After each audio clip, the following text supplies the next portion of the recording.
Bonsoir à tous. À la une de ce journal, après les exactions commises sur le théâtre de la crise anglophone, le bouclier du gouvernement va-t-il résister à l'avalanche des accusations sur les massacres des civils? En dénonçant un complot contre le Cameroun, le porte-parole du gouvernement affirme que les soldats camerounais n'ont commis aucune exaction de quelque nature que ce soit dans le Ndongamantoum, région du nord-ouest. Pourtant, vous suivrez dans ce journal des témoignages choquants qui contredisent la version officielle, témoignages recueillis par les Nations Unies et les réactions à la fois des États-Unis et la France sur ce massacre des populations dans la région du Nord-Ouest, région en guerre depuis près de 3 ans. Et nous ferons le point sur la version également évoquée par le diocèse de Kumbo concernant les événements sanglants survenus il y a quelques jours dans le Ndongamantoum. Et à suivre dans ce journal, un problème de santé publique. Que se passe-t-il dans les centres de prise en charge des personnes atteintes du VIH-Sida? Les associations de ces personnes déplorent une rupture de stock des antirétroviraux, situation dommageable ayant des conséquences graves sur la santé des personnes atteintes du VIH-Sida. Pourquoi le gouvernement reste silencieux sur ce problème? Nous en parlerons ce soir.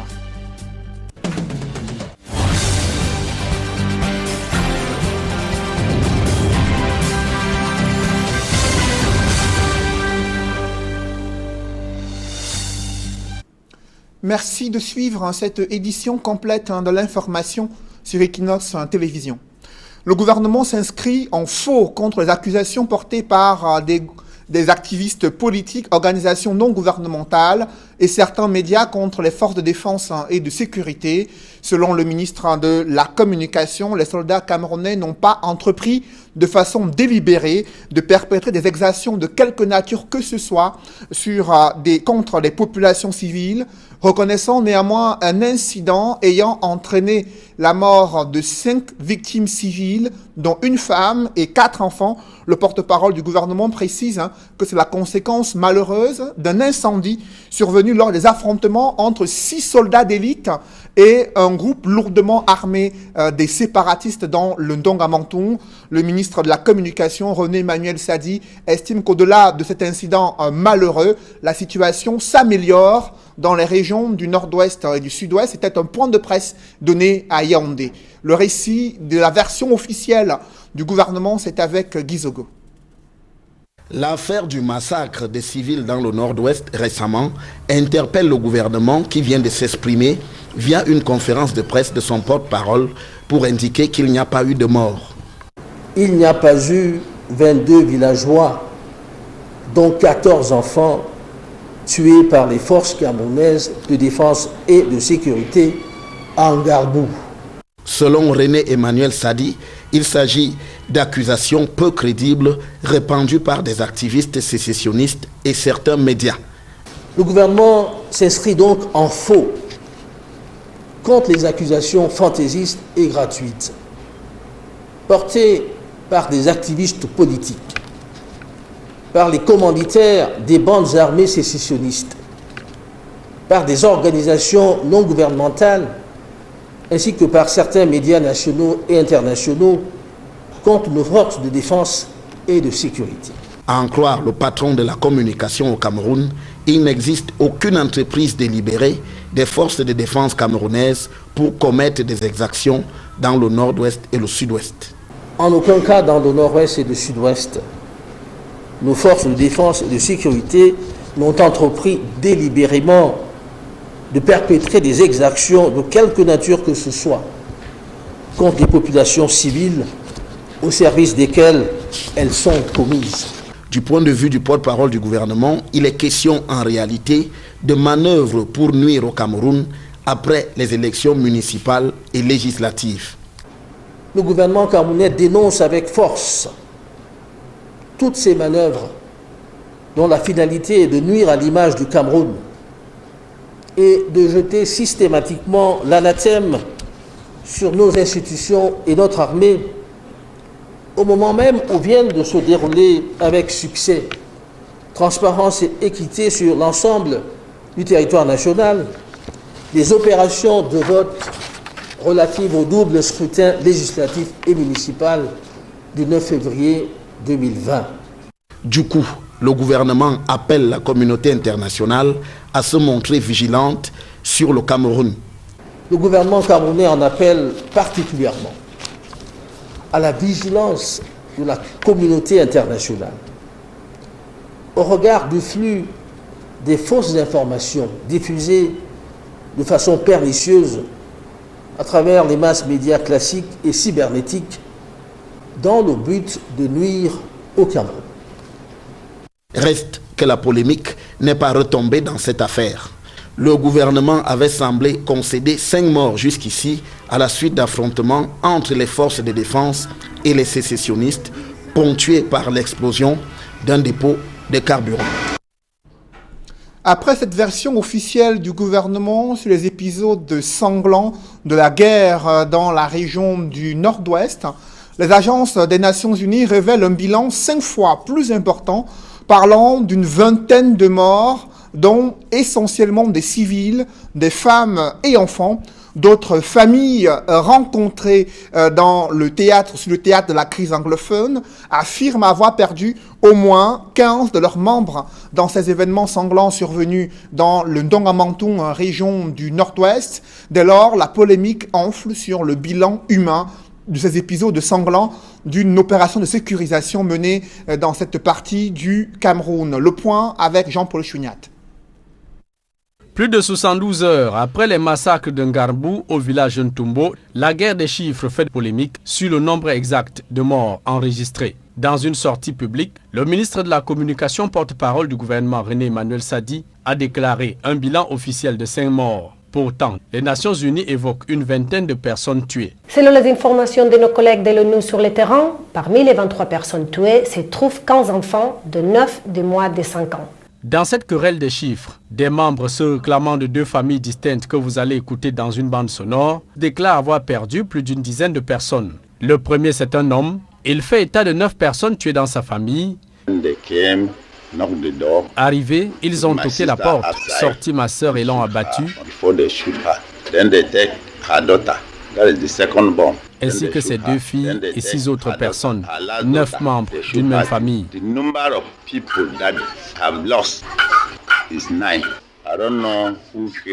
J'ignore qui les a tués. Si ce n'est pas les séparatistes, ce serait l'armée et vice-versa. La deuxième, une femme toute en pleurs, dit avoir perdu toute sa famille. Oh mon Dieu, je manque de mots. Je suis fichu. Toute ma famille exterminée. Ma mère, ma sœur et mes nièces, tous tués. À en croire ces 2 témoignages, au moins 15 personnes ont perdu la vie. Un chiffre à califourchon entre le bilan officiel des 5 morts du gouvernement et les 23 morts de l'ONU. L'ONU veut faire toute la lumière sur ces massacres. Nous demandons instamment aux autorités de veiller à ce que l'enquête soit indépendante, impartiale et approfondie, et à ce que les auteurs soient pleinement tenus responsables de leurs actes. En attendant les conclusions publiques de l'enquête annoncée par le ministère camerounais en charge de la Défense, l'organe onusien aux droits de l'homme dit toujours attendre l'implémentation des mesures concrètes par les autorités camerounaises pour mettre fin à un conflit armé qui ravage les régions du nord-ouest et du sud-ouest depuis 2016. Et l'évêque de Kumbo a réagi, lui qui est à la tête du diocèse de Kumbo, là où se trouve également une paroisse catholique non loin du village de Ngarbou, là où ces événements sont survenus. Il lève un pan de voile sur les circonstances des exactions commises dans ce village situé dans le nord-ouest. Selon l'évêque de Kumbo, 24 personnes ont été tuées, parmi lesquelles des femmes enceintes et des petits-enfants. L'évêque affirme que plusieurs victimes ont été brûlées vifs et d'autres grièvement blessées. Selon le décompte du diocèse de Kumbo, 9 maisons d'habitation ont été incendiées et depuis ces événements, de nombreuses familles sont en train de fuir ce village.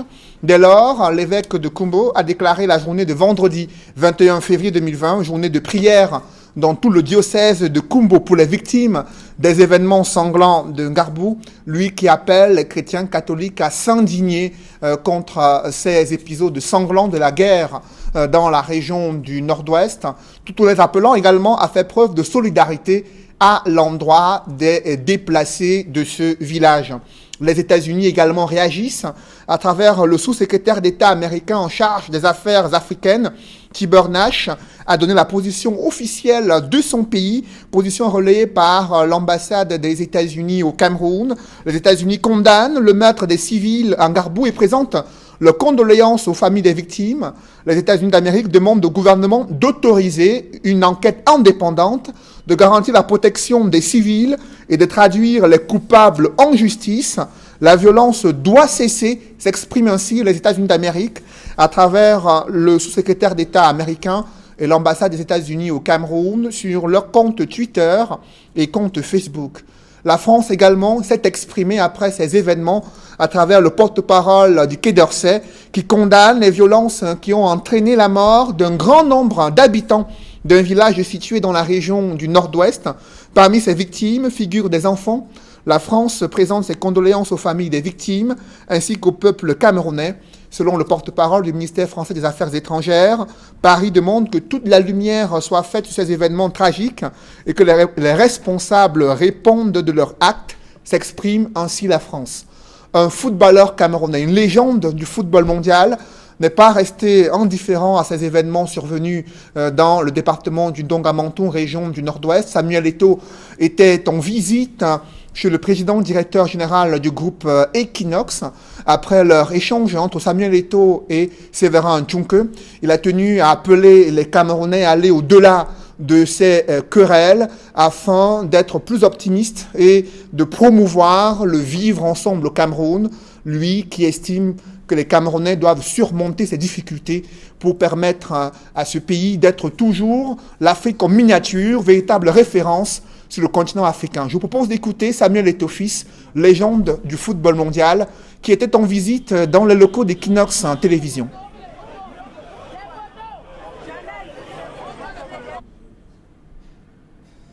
Notre beau pays traverse un moment difficile et mon plus grand rêve, c'est que nos cœurs s'apaisent.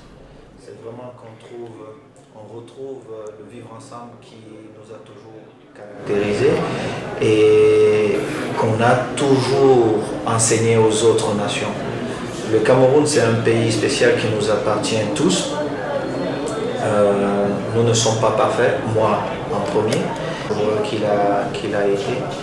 Et je rêve vraiment de voir que nos cœurs se sont apaisés et que tous, mais vraiment tous, nous sommes revenus à des meilleurs sentiments et Que se passe-t-il dans des centres de prise en charge des Camerounais atteints du VIH-Sida? Une pénurie des antirétroviraux est décriée selon les associations de personnes vivant avec le VIH-Sida. Certains centres reconnaissent des ruptures des antirétroviraux, d'autres invoquent des tensions de stock, une situation difficile pour ces personnes vivant avec le VIH-Sida car elles sont exposées à de graves conséquences sur leur santé et le gouvernement reste silencieux sur la question. C'est un reportage signé Emmanuel Diop et Marcelin Gansop. Il y a rupture intégrale de la principale molécule. Entre les mains, Charles Domingo porte le poids des souffrances, celles qu'endurent depuis 1 an pour certains, les malades du VIH-Sida. C'est que plusieurs médicaments manquent à l'appel. Le cas de l'hôpital central est le plus patent. Les médicaments de 3e ligne, il y en avait. Mais depuis pratiquement le mois d'avril 2019, il y a une rupture complète de la molécule principale qui est le dolutegravir. Il y a également depuis le 18 de ce mois, c'est-à-dire hier, la rupture du darunavir, qui est une molécule assez importante que prennent pratiquement 63 patients de l'hôpital central. La 2e ligne n'est également pas épargnée parce que le Comité national de lutte contre le sida qualifie de tension de stock. Parce que quand il n'y avait pas ces médicaments de 3e ligne, notamment le ritonavir, on donnait aux patients l'abacavir, ritonavir ou l'opinavir, ritonavir. Malheureusement également, il y a des tensions de stock à ce niveau. Il y a par exemple Tonolam, c'est-à-dire le Tonophobie plus l'amivudine, qui est en rupture de stock depuis janvier 2020. Il y a Abacavir, l'amivudine, qui est en rupture de stock depuis décembre 2019. Il y a enfin Zudovidine, l'amivudine, qui est en rupture de stock depuis le 31 janvier 2020. Et comme si cela ne suffisait pas, Les patients inscrits en première ligne commencent eux aussi à ressentir les tensions de stock. Il y a des médicaments de première ligne qui, ma foi, lorsque le patient venait à l'hôpital, on lui donnait 3 mois de médicaments carrément. On est en train de donner désormais 1 mois au patient. Ça veut dire que ça présage déjà de quelque chose qui va se passer. Prise au piège de ces ruptures et tensions de stock, constatées ça et là, les associations regroupant les personnes vivant avec le VIH s'organisent pour tenter de percer le mystère. Dès demain, nous aurons une réunion à l'ARNRS avec tous les leaders de personnes vivant avec le VIH. On va ensemble éplucher ce problème et voir exactement qu'est-ce qu'il faut faire parce que l'heure est à l'urgence. Ce sont plus de 341 000 patients qui sont sous traitement antirétroviral au Cameroun. Les pénuries actuelles sont source de malheur pour nombre d'entre eux qui ne savent à quel sein se vouer. S'agissant de la gratuité de la prise en charge médicale des personnes vivant avec le VIH-Sida, certaines structures ne respectent pas la prescription gouvernementale. À cela s'ajoute la rupture de certains médicaments antituberculeux. Je propose à cet effet d'écouter Charles Domingo Numbisi, le président du conseil d'administration des associations des personnes vivant avec le VIH-Sida. Une gratuité qui est effective dans certains milieux hospitaliers. Je n'ai pas besoin de citer ici, au risque de me prendre des épines dans le dos. Et il y a des hôpitaux qui ont respecté cette gratuité. Mais vous savez, il y a toujours des brebis galeuses, il y a toujours des têtus qui pensent que le ministre s'assoit dans un bureau, secoue sa chaise et prend des décisions, alors que sur le terrain, c'est autre chose. Donc il y a encore des centres qui restent réticents, mais nous n'avons pas de doute qu'à force de plaidoyer, à force de marteler, à force d'envoyer des notes de service, etc., le ministre va résoudre ce problème. J'ai vu des patients aujourd'hui et c'est ça qui m'a le plus fait mal. Je ne pouvais pas rester, je ne pouvais pas continuer à rester dans ma torpeur, dans ma peur. Je me suis dit, pourquoi laisser des personnes vivant avec le VIH comme moi mourir alors que je peux mener un plaidoyer? Mais seulement, il ne fallait pas que je mène un plaidoyer ex nihilo. Il fallait aller à la source, avoir des informations, et les informations que j'ai sont des informations véridiques. Nous ne nous sommes pas arrêtés là dans nos investigations. Vous savez que le VIH et la tuberculose vont de pair. Tenez-vous tranquille, depuis 2 mois, tous les patients qui viennent chercher les médicaments de la tuberculose, il n'y en a malheureusement pas. Ils n'ont plus que leurs larmes pour pleurer et rentrer à la maison. Parlons des élections législatives et municipales. Les premières sessions de plein droit se sont tenues dans le département du Mungo et Paul Eric Ngué est de retour dans sa mairie où il a eu une majorité relative. À Loum, le maire SDF a à nouveau été réélu à la tête de l'exécutif municipal. Ils ont été appelés à servir les populations après leur élection à la tête des différents conseils municipaux. Des précisions avec Jacques Molon et Isabelle Carole Zoupet. 13 ans après avoir été éjecté de son fauteuil de la commune de Njombe-Pindia, Paul Eric Ngué retrouve à nouveau son fauteuil de maire. Sous les couleurs du MPCN, il a été élu avec une majorité écrasante. L'ancien militant RDPC, destitué de son poste en 2008 et jeté en prison, s'engage à mettre en œuvre son programme socio-économique pour le développement de la commune de Njombe-Pindia. C'est le moment de travailler. Le moment de travailler est là.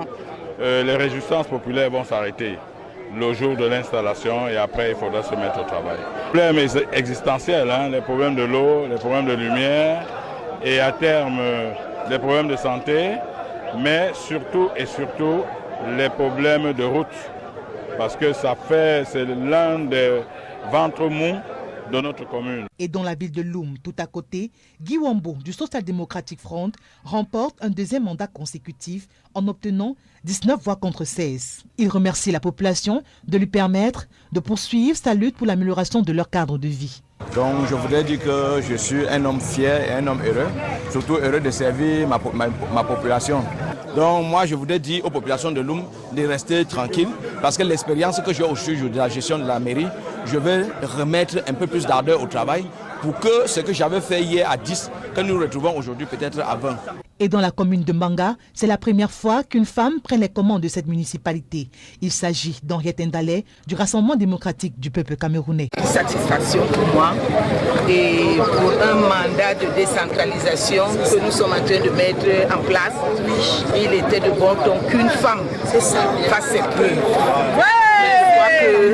Que ce conseil fera le procureur. Au cours de cette session de plein droit, les autorités invitent ces maires à travailler pour le bien-être de tous et l'intérêt général.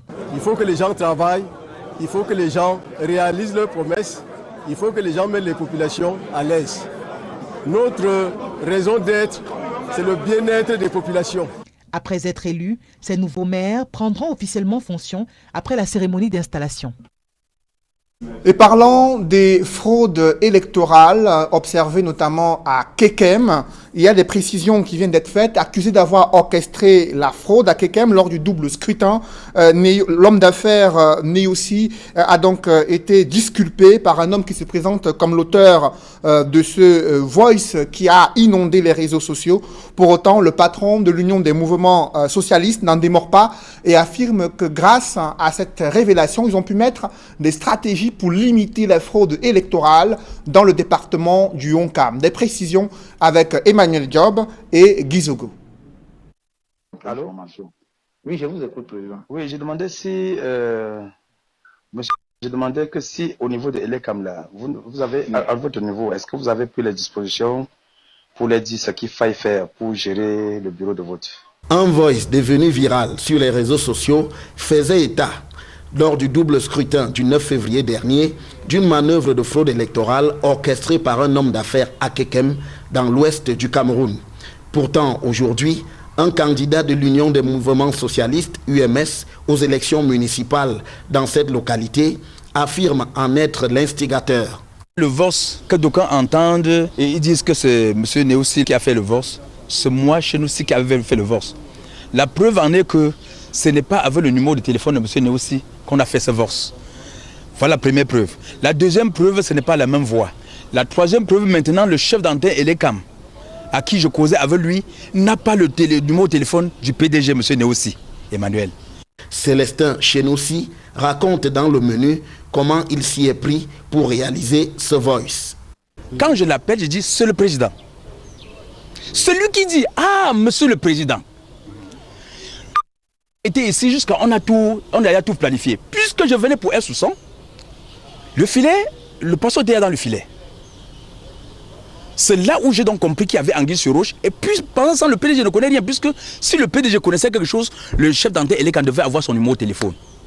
Il n'empêche, pour le leader de l'Union des mouvements socialistes, c'est bien l'homme d'affaires incriminé dans les réseaux sociaux, lequel occupait aussi les fonctions de président de la commission communale des élections, qui est l'auteur de cette manœuvre frauduleuse. À Kekem, vous avez eu cet entretien entre le chef d'antenne de l'ECAM de Kekem et un homme d'affaires connu, entre guillemets, de Kekem.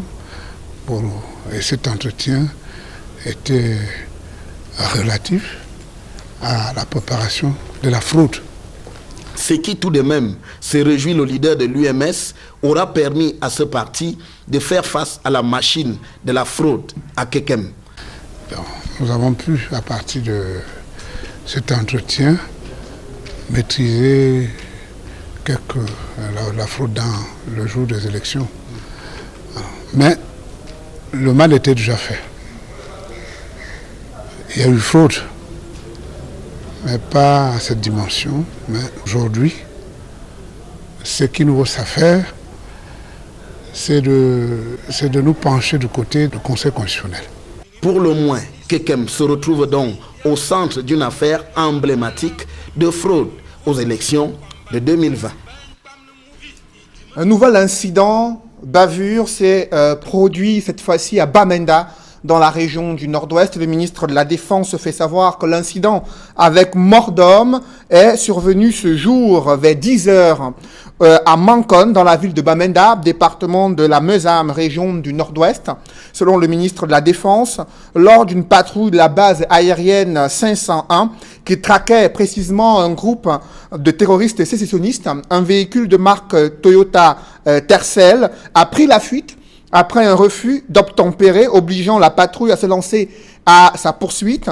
Le ministre fait savoir qu'après une poursuite sur la voie publique, le véhicule suspect va changer de cap, malgré les sommations d'usage, avant de tenter une planque dans un parking. Et c'est là où fait savoir le ministre qu'un soldat, en violation des règles d'engagement, ouvrira le feu. Et le nommé Fou Augustin, né le 1er février 1971 à Bafout, conducteur du véhicule suspect, sera mortellement atteint. Le ministre de la Défense fait savoir que le soldat auteur des coups de feu a été immédiatement mis aux arrêts à la compagnie de gendarmerie de Bamenda. L'enquête en flagrance commandée est aussitôt ouverte, est en cours et la quintessence des conclusions pourrait être rendue publique en temps opportun, fait savoir le ministre de la Défense sur cette bavure survenue ce jour à Mankon, à Bamenda, dans la région du Nord-Ouest, là où un soldat a battu un homme suspect conduisant une voiture dans la ville de Bamenda. Évoquons à présent d'autres morts survenus dans la région de l'Ouest après avoir consommé un repas douteux alors qu'ils étaient venus assister aux obsèques de l'un des membres de leur famille. Résultat, 3 morts sur le carreau. Le récit de fait avec Leclerc Sakem. Voici ce qui est pointé du doigt dans cette concession comme arme du crime. La sauce concoctée à la veille par l'aîné, venu dans la maison familiale pour les préparatifs des obsèques de sa maman décédée quelques jours plus tôt et dont le corps se trouve encore à la morgue. Elle a préparé le couscous de maïs avec les légumes. Donc j'ai eu à déguster. Après on s'est dit dans le vous comme elle reste ici, qu'elle vient aujourd'hui au marché avec les poulets de la mer, comme la mer est morte là. Donc je m'en vais, j'arrive à la maison, je me lave. Et subitement, je comprends, on m'appelle. On dit que viens à l'hôpital, tu vois ce qui se passe. J'arrive à l'hôpital, je vois ma fille. Elle était là en train de gesticuler très très fort. Et immédiatement, je trouve encore la petite qui est venue. Et je demande que, qu'est-ce qui s'est passé? On m'a dit qu'ils ont mangé le couscous et les légumes. Mais j'ai posé des questions. Qu'ils ont mangé ici, chez la belle-mère, parce que la belle-mère est morte. On va l'enterrer le 29. Elle est restée ici pour attendre son enterrement. Et puis, immédiatement, j'ai demandé, parce qu'il y a ma petite soeur ici en bas. La petite soeur me dit qu'elle est rentrée, elle a bouffé le couscous. Et puis, subitement, elle vient dire qu'elle sent un peu mal. Et elle dit qu'elle a, ce qu'elle a d'abord dit. Elle a senti l'odeur du paracétamol. On me dit qu'ils étaient au nombre de 6 ici. 6 élèves. D'autres ont mangé. Les autres ont dit qu'ils ne vont pas manger. Parce qu'ils ont senti l'odeur d'un truc qui n'était pas bien. Ton frère Lucie, accompagné de sa camarade Dongomari, toute élève en classe de première CG, au lycée technique de Faux-Camézo dans l'arrondissement de Nkoni, département laminois, sont rentrés dans l'après-midi du mardi 18 février, accompagnés de la Benjamin de la maison, Metiga Darline. Elles ont consommé le repas laissé dans la marmite par la maman. Dit que Dali vient non pas plus l'eau. Arrivé à la maison, dit elle pas chez Minifrid, dit que pardon, fais-moi les tresses. Si la nuit tombe, il n'y aura pas de problème, il faut qu'on me tresse. À un moment d'autre, dit que je me sens fatiguée, il faut que je me couche un peu. Elle se couche. Minifrid la demande que ça va un peu. Elle dit que non, ça ne va pas toujours. Je suis aussi revenue. Dit que bon, viens, allons pas alors à la maison. Elle dit que non. On m'amène à l'hôpital. Il dit que bon, on appelle la mère. Il dit que non, on n'appelle pas la mère. Si on appelle la mère va pleurer. On dit que tu es jugé seulement à l'hôpital pour... Il dit toujours qu'on l'amène à l'hôpital. Maintenant, on va porter la moto pour tourner au lent. Lui est porté. Mettre sur la moto pour aller. Je me suis aussi retourné pour aller à la maison pour regarder les enfants. À un moment d'autre, on dit que Dali aussi tombé.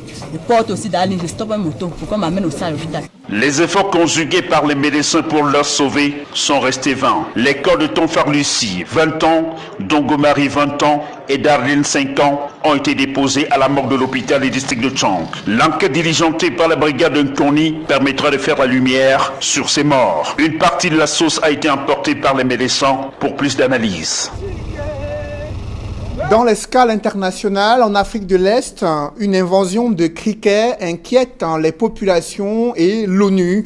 Plusieurs millions d'insectes ont déjà détruit des centaines d'hectares de plantations et de cultures. Face à l'ampleur de ces SM, l'ONU redoute une crise alimentaire grave dans plusieurs pays d'Afrique de l'Est. Et au Kenya, le gouvernement est sur le pied de guerre pour faire face à l'épidémie de coronavirus. Le point avec Nadine Yambou. La corne de l'Afrique est envahie depuis près de 2 mois par des criquets géants d'une ampleur historique sans précédent. Des dizaines de milliards d'insectes ont déjà ravagé des centaines de cultures. L'Éthiopie, la Somalie, le Kenya et l'Ouganda sont frappés de plein fouet, menaçant ces pays de famine. Les cultivateurs ont perdu le sommeil face à ce phénomène. Il cause des dégâts à mes fermes de Kat, à l'herbe et à la végétation sur mes terres. Cela rendra la ferme inutile et nous rendra vulnérables face à la sécheresse et à la faim. La végétation que vous voyez devant vous est partagée entre nos chèvres, nos vaches et nos chameaux. Plus les criquets la mangeront, moins notre bétail aura de quoi se nourrir. Selon des experts, un essaim contient près de 200 milliards de criquets et dévore chacun l'équivalent de son poids par jour, soit un total de 400 000 tonnes de nourriture. Ils sont à même de parcourir près de 150 km par jour. L'ONU redoute déjà une grave crise alimentaire. Nous savons qu'en Éthiopie, ce sont environ 430 km² qui ont été touchés jusqu'à présent et il y a eu d'importants dégâts pour les cultures dans ces régions. Étant donné que les essaims se déplacent vers d'autres parties du pays, nous nous attendons à ce que son impact sur la sécurité alimentaire et les moyens de subsistance soit significatif à la fois pour les agriculteurs et les éleveurs. Cette invasion de criquets pèlerins est la pire enregistrée depuis près de 70 ans au Kenya et en 25 ans en Somalie et en Éthiopie. Ces insectes viennent de faire irruption au Soudan du Sud, déjà frappé par la faim. Des variations climatiques auraient provoqué la reproduction de ces criquets géants. Que les criquets pèlerins ont fondamentalement besoin de sable humide pour pondre leurs œufs. Et ces conditions ont été créées par 3 cyclones consécutifs dans la péninsule arabique, ce qui est assez exceptionnel. Est-ce que ça dépend du changement climatique? Je ne peux pas le dire avec certitude. Cela fait partie des variables. Pour lutter contre ces essaims, des avions bombardiers pulvérisent à longueur de journée des insecticides, même si l'ONU craint la limite de cette méthode au vu de l'ampleur de la propagation de ces insectes. Dans le chapitre santé, alors que l'Égypte a enregistré son premier cas de coronavirus, le Kenya est sur le pied de guerre pour contrer l'entrée de ce virus sur son territoire. Un ressortissant chinois suspecté de porter la maladie en provenance de Wuhan, épicentre de l'épidémie, a été interdit d'accès sur le sol kényan par des médecins. Employé dans une compagnie chargée de la construction de la route dans la capitale Nairobi, il est actuellement mis en quarantaine. Cependant, selon la presse locale, l'entreprise aurait refusé aux médecins kényans de l'examiner, mais promettent toutefois de signaler tout symptôme qui s'apparenterait au coronavirus afin que des mesures soient prises. Le bilan du coronavirus ne cesse de s'alourdir. Il avoisine déjà les 1900 morts en Chine. Cameroun, concernant le coronavirus, le ministre de la Santé publique fait savoir que 2 cas suspects ont été transportés de manière sécurisée vers les salles d'isolement de l'hôpital central de Yaoundé. Des prélèvements ont été effectués, les analyses ont été faites au centre Pasteur du Cameroun. Fort heureusement, fait savoir le ministre de la Santé publique, les résultats se sont avérés négatifs pour le Covid-19. L'état clinique des personnes suspectées est satisfaisant. Le ministre de la Santé publique qui appelle à la vigilance des populations et au respect des règles d'hygiène telles que recommandées. Il exhorte également les voyageurs venant des pays où sévit la maladie actuellement de se signaler aux autorités sanitaires pour les modalités de suivi de leur entrée sur le territoire camerounais. Mesdames, messieurs, c'est la fin de ce journal. Merci de l'avoir suivi. Juste après cette émission de 20h, retrouvez Serge Alain Autou et ses invités pour le débrief du journal sur le plateau d'Equinox Soir. Serge Alain. Garbo, la guerre des chiffres se poursuit. L'évêque de Kumbo parle de 24 morts. Dans un communiqué rendu public, il relève qu'il y a eu une opération militaire autour de 4 heures du matin, vendredi, dans la nuit de vendredi à samedi, invoquant le chiffre de 24 morts, parmi lesquels des femmes enceintes et des enfants brûlés vifs, précise l'évêque de Kumbo, alors que le gouvernement, vous les avez suivis, soutient qu'il y a eu seulement 5 victimes, dont une femme enceinte et 4 enfants. Et sur les circonstances de l'incident survenu durant cette journée, les versions officielles et celles de Kumbo divergent également. Voilà, madame, monsieur, c'est donc l'essentiel d'Equinox Soir, deuxième partie. Bonne soirée à vous, Cédric. Bonne soirée à vous, Serge Alain. Rendez-vous demain, 20h. Rendez-vous demain, 20h. Madame, monsieur, dans un instant, la suite, Equinox Soir.